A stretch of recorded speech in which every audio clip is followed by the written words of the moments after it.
Thanks for joining us at MOPD's first All Access podcast. My name is Christina McGleam. I'm the Deputy Commissioner here at the Mayor's Office for People with Disabilities. Hello, I'm Lauren Huberman. I'm Director of the Career Center for the Mayor's Office for People with Disabilities. We're really excited to bring people together to share stories, build community around disability-related topics and how it impacts Chicago residents. To get us started, we're going to share an interview with our Commissioner Rachel Arfa. But before we do that, let's talk a little bit about MOPD's mission and what we do within the city of Chicago and why this work is so important. Lauren, can you share a little bit about our mission? The mission of MOPD is to foster accessibility, full participation, and equal opportunities for people with disabilities in all aspects of life. Christina, will you share a little bit about our programs at MOPD? Sure. At MOPD, we have several different programs with the focus on building independence for people with disabilities. We have a home modification program that works on individuals' homes to make them more accessible, mainly in their bathrooms or kitchens. We also do lifts and ramps to their entrances or exits of their home. We have a disability resource unit, which provides information and referral services to individuals about MOPD's programs, as well as programs in the community, and also an independent living program that builds independence within the home, giving personal assistance for up to 6 hours a week in the home, doing tasks such as cleaning, preparing meals, and other household duties. We also have home delivered meals and assistive devices. Lauren, do you want to talk a little bit about the Career Center and what we do there? Yes, I do. At the MOPD Career Center, we work with job seekers who have a variety of skills, interests, and abilities. The only thing that's required is that someone is 16 years of age or older and they live in the city of Chicago. So we see lots of different job seekers and we work with them one-on-one. Our career placement counselors meet with each job seeker and spend time getting to know them. They help them to identify skills that they have, help them to set both short and long-term goals. And the ultimate goal is to help an individual find a job placement that is meaningful to them. So it's something that they're excited about. It's something that is sustainable with their lifestyle. And it's something that if they want to continue on that career pathway, that they have those opportunities. And how do you build those relationships with employers so that we're able to place individuals in those jobs? Yeah, so we work with a lot of different employers. Since we opened at the end of July, we have been able to work with different types of employers who are excited about collaborating, and they have been supportive in a variety of ways. So when we've partnered with these employers, we'll talk about what are their hiring needs, what kinds of roles and opportunities do they have available, and then we'll talk a little bit about our process at the Career Center and figure out, how can we work together so that we can help match qualified candidates to their open positions. So it's been really great. We've had some excellent placements. Employers have also been very open to collaborating and providing feedback about that employee's performance once they start on the job. And then sometimes we also advise around how to support different individuals with different kinds of disabilities. So perhaps it's helping to set up the environment, the workplace, getting reasonable accommodations in place so that each individual that we place will be successful. As your boss, I'm kind of interested in some of the things that you've learned in your first year here at MOPD that you think would be valuable for other people to know. All right, boss. Deputy Commissioner McGleam. I had worked with students before who identified as having a disability, like when I was a teacher, but this is entirely focused around people with disabilities. And so that's been very different. So it's been so interesting to learn just about all the different disability types. It's been interesting to learn more about the Americans with Disabilities Act and the rights that job seekers are provided under the ADA. I didn't know very much about requesting reasonable accommodations, and even that's a process. It's a conversation with an employer. A lot of times, like a best practice is for a job seeker to be able to say to the employer, this is what I need in order to be successful on the job so that the employer isn't left guessing. Christina, what's something that you have found rewarding about starting the Career Center, about launching the Career Center? The work that I do around employment initiatives at the City of Chicago and with MOPD is great because it combines things that are important to me both personally and professionally. As someone with a disability and as someone who has had prior experience as a career placement counselor, I love that I get to use the things that I learned about placement to help build the Career Center and as well as help troubleshoot some things with our clients. I also know how hard it is as someone with a disability to find meaningful employment. And it's really rewarding to be able to get to help other people like me find jobs that they love as much as I love mine. Bellissima. I'm excited for our listeners to get to know Commissioner Arfa. It's going to be a great episode. Like I said, we're going to listen to an interview with our Commissioner Rachel Arfa, who we're really excited to share this with you. Commissioner Arfa started at MOPD in July of 2020. Before that, she was a civil rights attorney at Equip for Equality. She is so smart, and we have learned so much from her as a leader and as an advocate. So we're really excited to share this interview with you and hope that you learn as well.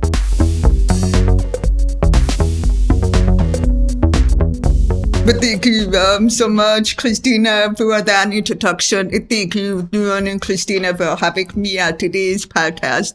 I'm so excited about this, and I'm already having so much fun. And I already see a benefit of being on a podcast is that when you laughing or smiling, you don't have to worry about if your eye makeup falls. Exactly. Which is something I think about when I'm at Gilmore. So my hearing class was taken notes when I was 18 months old.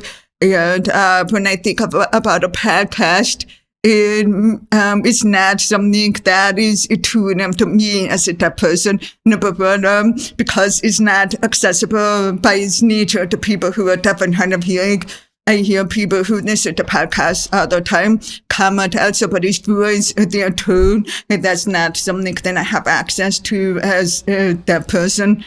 I do acknowledge that there's technology that will come out, for example, that iPhones that provides automatic speech recognition, which makes a podcast more accessible, but it still doesn't capture the tone that I think the people who have access to sound can pick up on. But I'm really excited that we are making the podcast accessible in a number of ways.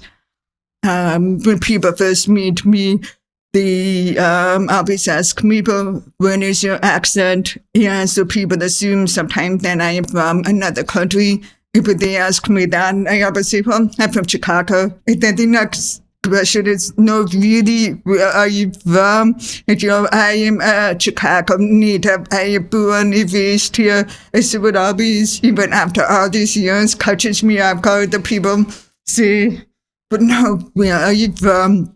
And I learned how to talk. And I went through 18 years of speech therapy just to learn how to talk, to hear, listen with my hearing aids, or with my cochlear after I got cochlear. But sound is still something that by its nature is not accessible to me. So even doing this interview feels awkward.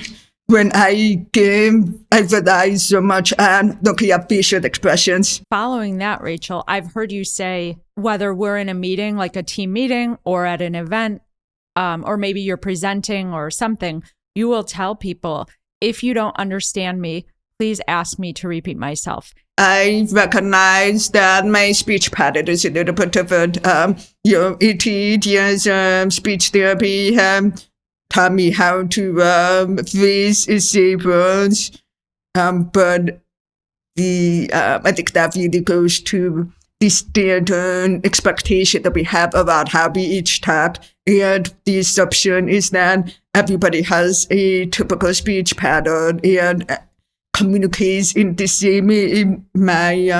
I know that it takes people a few minutes to get used to how I talk, and you may be experiencing that yourself. If you're listening to me, you may find that as we go along, even now, that it is easier for you to understand what I'm saying. And I think that it may, after I got bilateral cochlear implants, the access, the sound really helped to improve the way that I talk because I could hear more environmental sounds. And but growing up, I was used to people not understanding me when I talk. I would say people had a hard time understanding me, and I knew it.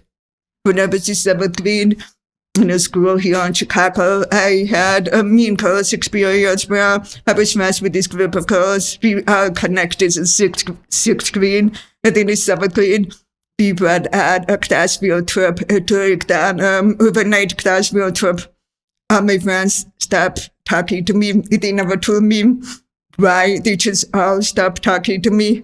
And I didn't know why. And then, one of the girls' moms said to my mom, well, Rachel, it's too hard to communicate with. And that was such a realization that they stopped talking to me because I was deaf. And they didn't want to take the time to include me. And, that was a very painful experience. And it divided my perspective for several years. But it also taught me how to read people and how to surround myself with people who I care very much about, who also care very much about me. It has given me that extra radar, all these experiences and help to shape your perspective. So I could say that, but it's not a statement made without laughter or without pain. And I think that those experiences are what helps to define us and helps to drive us in our lives. I think about you and how you are such a strong advocate, but you also, I think, are very conscientious. You're very open about encouraging people to ask questions. There is some level of discomfort, I think, around people who don't identify as having a disability to ask questions about people with disabilities. What you're saying really resonates with me. You had that terrible experience when you were young, and those girls were very mean to you, and you were able to, I think, probably become stronger for it and also identify like that type of behavior. You're right. I think that in adversity, we learn who we are and what we're made of. But we also recognize that it could take, we're not expected to recover from that overnight. It could take days, months, or years, and sometimes it never leaves you. Every painful experience you have kind of stays with you. And I relate to that. We talk about trauma, we talk about loss. My dad passed away 12 years ago. That's a loss thing I still feel. I think that we could all recognize it, relate to that.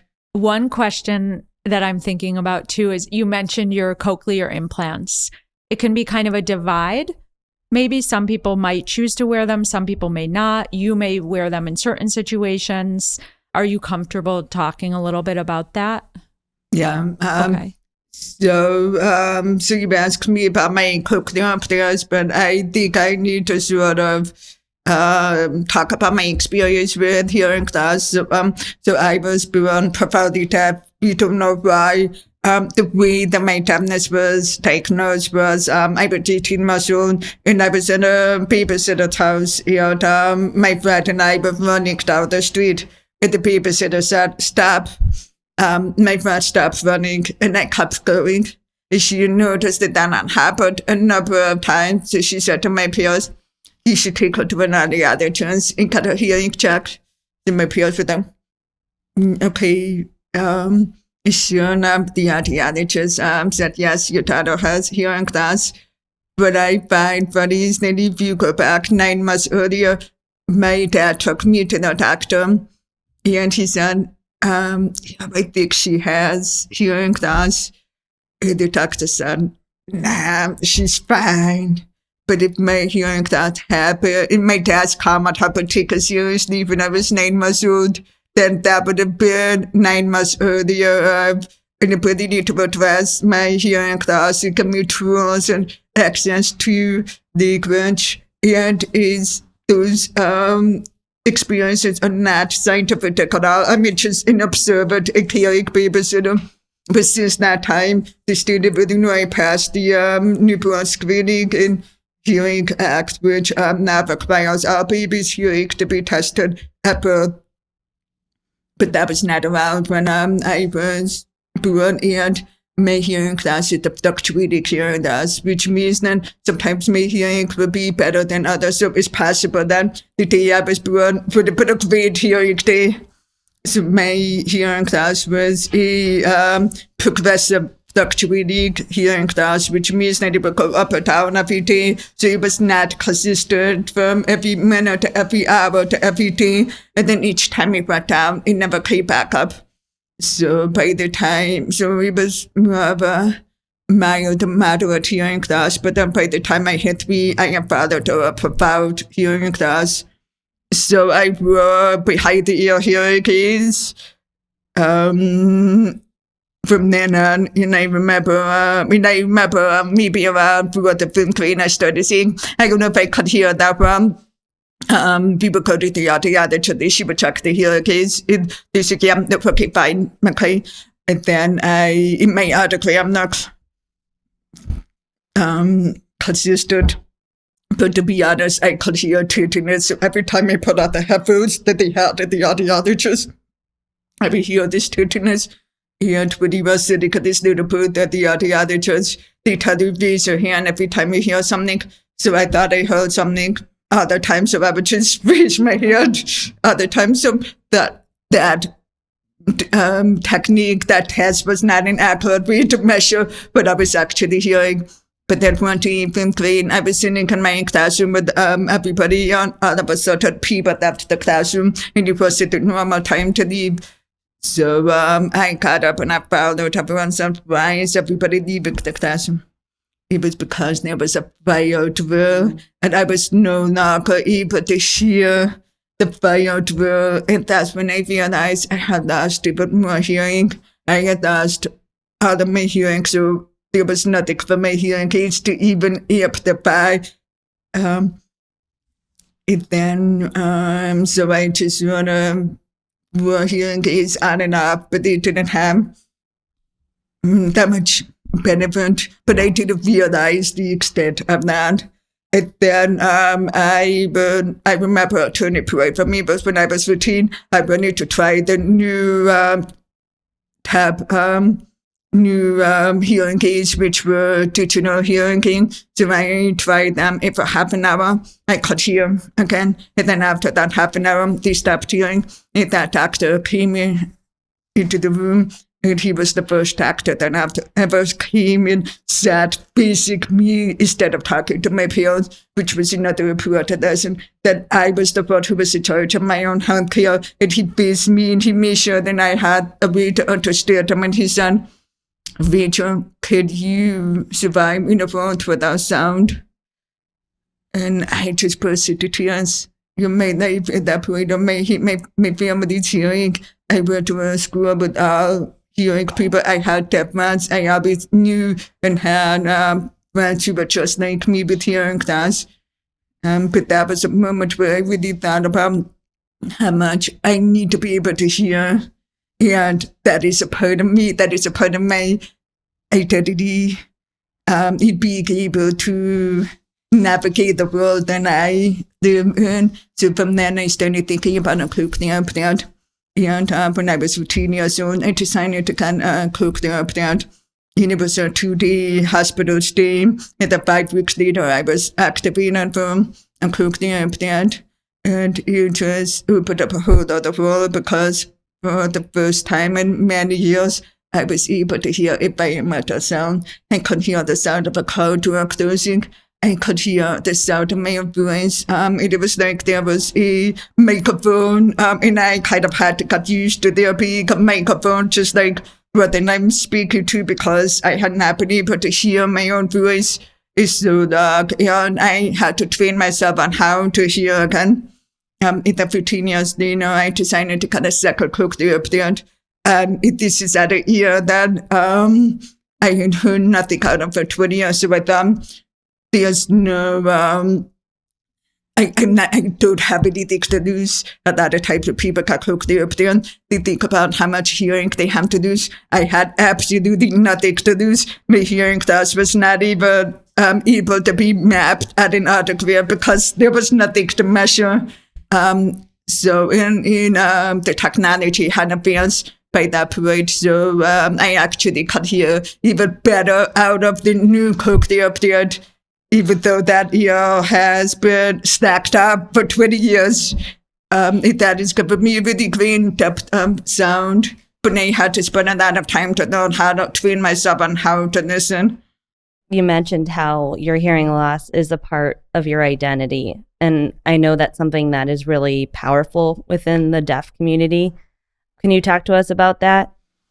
Sure. So I think that there are that with people with identities, there's people who identify as a member of deaf culture, or people who identify as them, people who identify as having a hearing loss or hard of hearing, or a hearing problem. If depending on your age, you might say that there's a full range. If one thing that I pride myself on is that I can identify with every single part of that range. In fact, I call myself deaf fluent because I can communicate with people who rely on spoken language and hearing aid, but I'm also fluent in American Sign Language, so I can almost I can connect with each way. So I think that there's just so much division and there's so much bureaucracy. Well, I'm a member of this, but not that.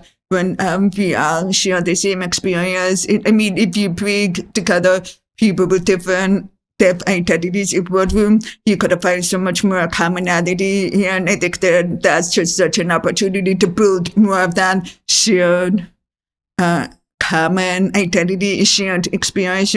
I think that many deaf and hard of hearing people are very cautious about disclosing their deaf identity or asking for accommodations at their job because there is so much assumption about what that means. There's an assumption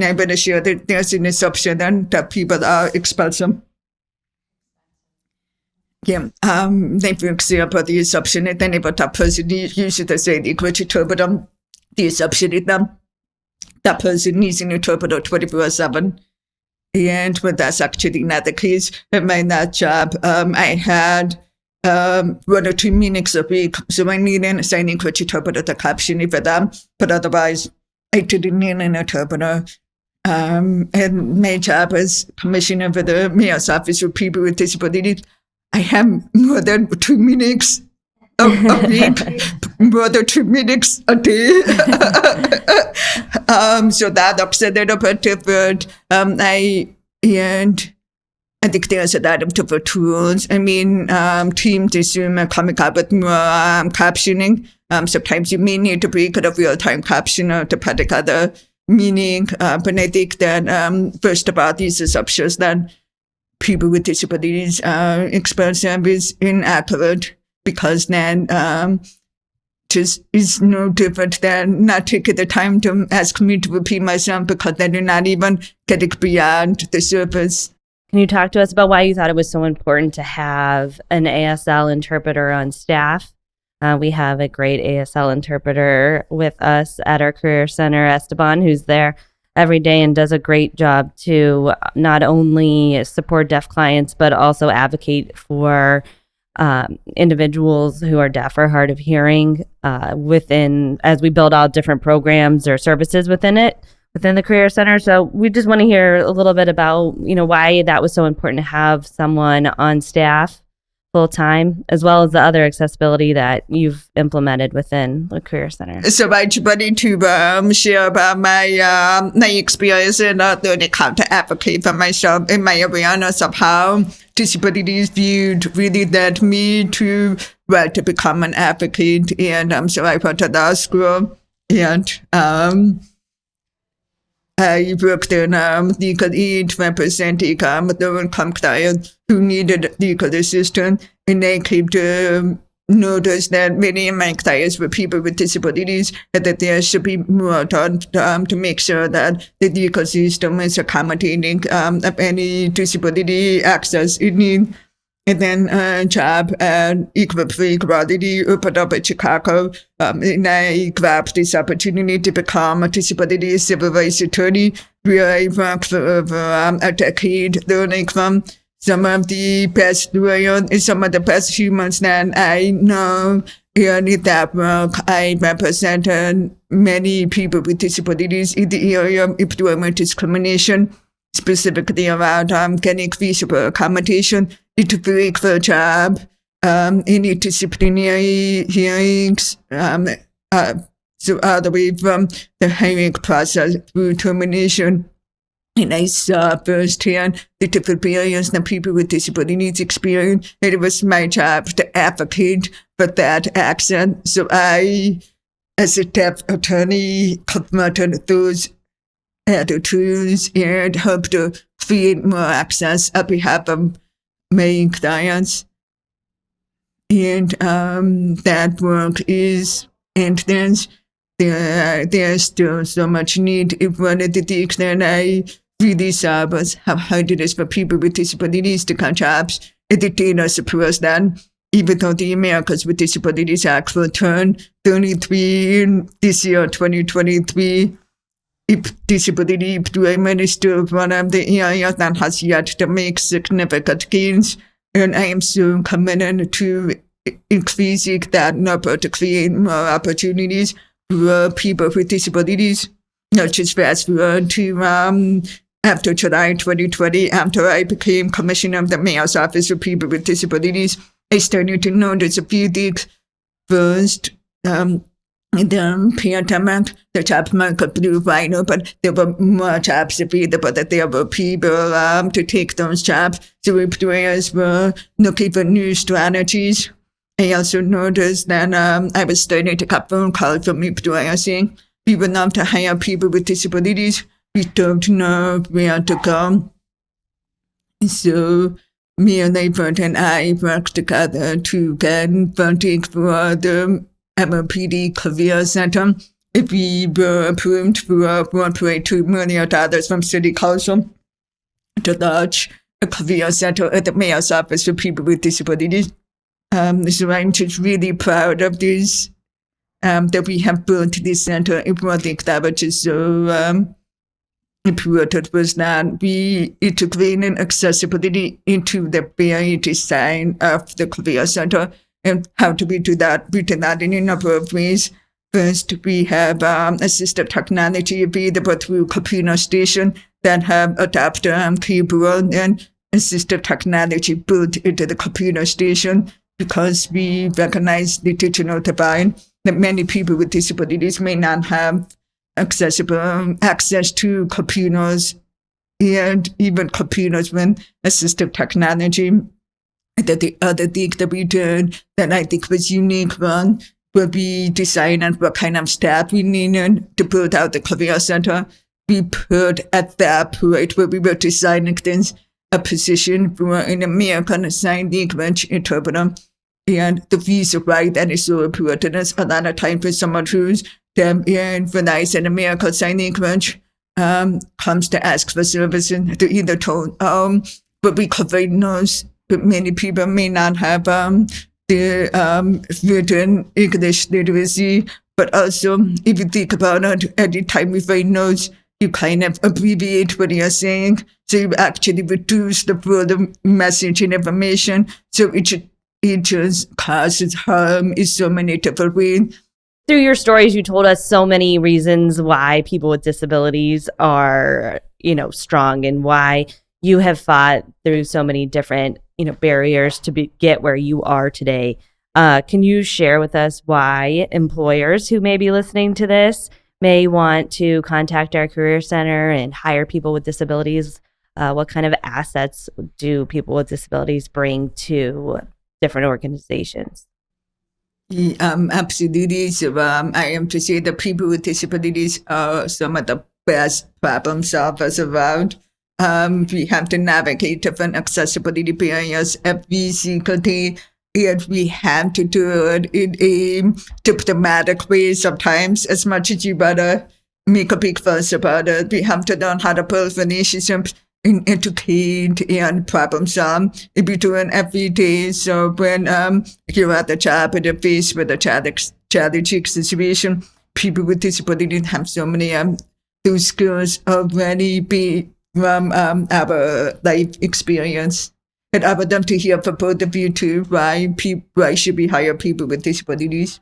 Yeah, I think that, besides being great problem solvers, they're also great innovators, very creative, and are willing to think of different ways to solve different solutions. I think that's where some of the technical expertise or the technical experience that the Career Center has is really important. And that's something that Lauren and I recently have talked to employers about, even questions about how do I get someone with a visual impairment, for example, in this type of role.